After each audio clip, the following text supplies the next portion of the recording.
Hi friends, எல்லோருக்கும் வணக்கம். எல்லோரும் எப்படி இருக்கிறீங்க? எல்லோரும் ரொம்ப நல்லா இருக்கீங்கன்னு நினைக்கிறேன். நானும் இங்கே ரொம்ப நல்லா இருக்கிறோம். என் ஃபேமிலி கூட சூப்பராக இருக்குது. அதே மாதிரி உங்கள் ஃபேமிலி கூட சூப்பராக இருக்குதுன்னு சொல்லிட்டு நான் நம்புகிறேன். இன்றைக்கி ஒரு சின்ன விலாக் எடுக்கலான்னு தான் எனக்கு ஒரு ஆசையாக இருந்துச்சு. சரி, நான் எடுத்தேன். எப்போவுமே நான் குக்கிங் தான் நான் போட்டுட்ருப்பேன். சரி, இன்றைக்கி எனக்கு ஒரு சேஞ்சாக இருக்கணும் அப்படின்னு சொல்லிட்டு நான் சின்னதாக, அவ்வளோவா பெருசாக இல்லாமல் சின்னதாக நான் எடுத்துருக்கிறேன். என்னென்னா, காலையிலே நாங்கள் எல்லா வேலையும் நாங்கள் முடிச்சுட்டு, அதாவது சமைக்கிறது, சாப்பிட்றல, மத்தியானம் சாப்பாட்டுலேருந்து காலைல டிஃபன் வரைக்கும் எல்லாமே முடிச்சாச்சு. நைட்டுக்கு மட்டும் நாங்கள் ஃப்ரெஷ்ஷாக சூடாக செஞ்சுப்போம்.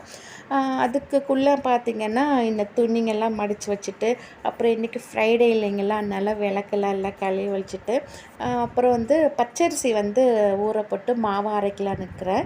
ஏன்னா வீட்டில் பச்சரிசி மாவு சுத்தமாக இல்லை. அதனால் சொல்லிவிட்டு பச்சரிசி மாவு அரைக்கலான்ட்டு அரிசியை பச்சரிசி நான் எடுத்து வச்சுக்கிறேன். இது வீட்டு சாப்பாட்டு அரிசி தான், எங்கள் வீட்டில் நிலத்தில் விளைஞ்சது. அதனால் இப்போ நான் ஊற வச்சேன்னா என்னால் இப்போதைக்கு என்னால் வெளியே போக முடியாது. அதனால் சரின்ட்டு அவர் அப்புறம் தான் மார்க்கெட்டெலாம் போகணும். அதனால் சரி, ஒரு 2 மணி நேரம் ஊறினா போதுன்ட்டு 3 மணிக்கா ஸ்டார்ட் பண்ணலாம் அப்படின்னு சொல்லிட்டு நான் பாத்திரத்தில் நான் எடுத்து வச்சுருக்கிறேன். அதுக்கப்புறம் இன்றைக்கி லன்ச் என்னென்னு பார்த்திங்கன்னா, வெறும் பருப்பு சாதமும் வாழைக்காய் பொடி மாஸ் மாதிரி பண்ணியிருக்கிறேன். அவ்வளோதான். காலையில் பிரேக்ஃபாஸ்ட்டுக்கு கூழ், சத்து மாவு கூழ் தான் நாங்கள் இன்றைக்கி பிரேக்ஃபாஸ்ட்டு சாப்பிட்டு முடிச்சிட்டோம். நல்ல சரின்ட்டு சின்ன சின்ன வேலை, இந்த துணி மடிக்கிற வேலை ஒரு 2 நாளாக அப்படியே கைத்துலேயே தொங்கிட்டு இருந்துச்சு.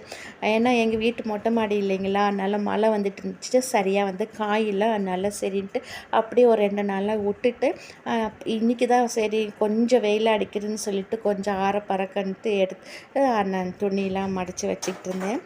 அப்புறம் காலையில் குடித்த ஜூஸ் அது மீதியாக இருந்துச்சு. அந்த ஜூஸ் ஒரு கிளாஸில் எடுத்து நான் ஃப்ரிட்ஜில் வச்சுட்டு அப்புறமா பாப்பா எடுத்து குடிப்பான்னு சொல்லிவிட்டு, அப்புறம் இந்த விளக்குலாம் கழுவி வச்சேன் இல்லைங்களா, எடுத்துகிட்டு நான் சாமி படத்துக்கெல்லாம் போய் வைக்கணும்.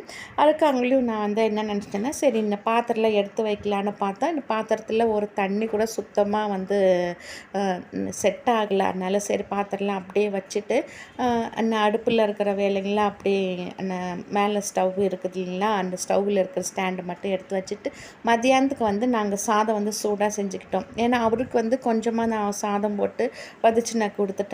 எங்களுக்கு நாங்கள் சாதம் சூடாக வச்சுக்கிட்டோம்னா கொஞ்சம் சாப்பிட்றதுக்கு நல்லாயிருக்கும். அப்புறம் நான் உங்களுக்கு ஒரு டிப்ஸ் நான் சொல்கிறேன்.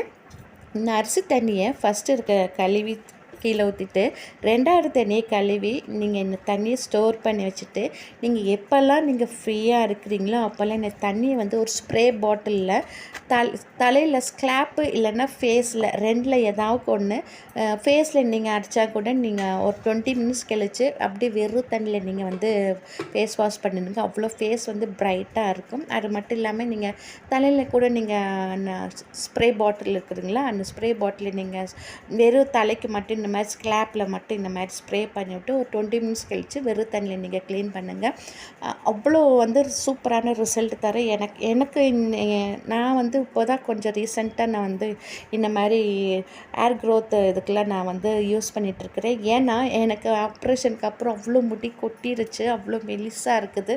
சரி, இந்த 1 மந்த்தாக தான் நான் ட்ரை பண்ணிகிட்ருக்கிறேன். எனக்கு தெரிஞ்சதெல்லாம் நான் போட்டு நான் பார்த்துக்கிட்டு இருக்கிறேன். எனக்கு நல்ல ரிசல்ட்டாக கிடச்சிச்சின்னா உங்களுக்கு நான் கண்டிப்பாக ஷேர் பண்ணுறேன். அப்புறம் நைட்டுக்கு பார்த்திங்கன்னா, எங்கள் வீட்டில் அங்கங்கே ஒரு குட்டி ஒரு தொட்டி மாதிரி போட்டுட்டு, தொட்டி இல்லை, இது தமிழ்நாடு அரசில் டிஸ்கவுண்ட் மாதிரி கொடுத்தாங்க. அது அவர் தான் வாங்கிட்டு வந்தார். அதில் லெமன் செடி, இந்த மாதிரி புதினா, அந்த மாதிரி கொத்தமல்லி எல்லாம் போட்டு வச்சுருக்குறோம். சரி, புதினா ஒரு கை அளவு இருக்குது. அதனால சரின்னு சொல்லிட்டு நைட்டுக்கு எதாவது செஞ்சுக்கலான்ட்டு பறிச்சுட்டு கையோடு எப்போவுமே எடுத்து வச்சிடணும். வீட்டில் ஏதாவது ஒன்று பறிச்சுட்டு அப்படியே வச்சிட்டோம்னா நம்மளுக்கு என்ன சொல்கிறது, அந்த ஃப்ரெஷ்னஸ் நம்மளுக்கு கிடைக்காது. அதனால் வீட்டில் இருக்கிற ஏதாவது ஒன்று நீங்கள் வளர்த்திங்கன்னா, செடியோ இல்லை காய்களோ இந்த மாதிரி செஞ்சிங்கன்னா கையோடு நீங்கள் எடுத்துகிட்டு நீங்கள் சமைச்சு பாருங்கள். அவ்வளோ ருசியாக இருக்கும். டேஸ்ட்டு வேறு லெவலில் இருக்கும். ட்ரை பண்ணி பாருங்கள். எனக்கு ஒரு சின்ன கை அளவு தான் கிடச்சிச்சு புதினா, அவ்வளோதான். இன்றைக்கி டே இப்படி தான் போணுச்சு.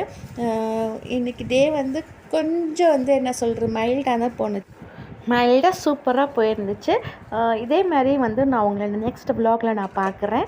உங்களுக்கு இந்த வீடியோ பிடிச்சிச்சுன்னா மறக்காமல் சேனலை வந்து சப்ஸ்கிரைப் பண்ணுங்கள். அது மட்டும் இல்லாமல் ரொம்ப பிடிச்சிச்சுன்னா லைக் கொடுங்க. தேங்க்யூ ஃபார் வாட்சிங் ஃப்ரெண்ட்ஸ். Bye bye.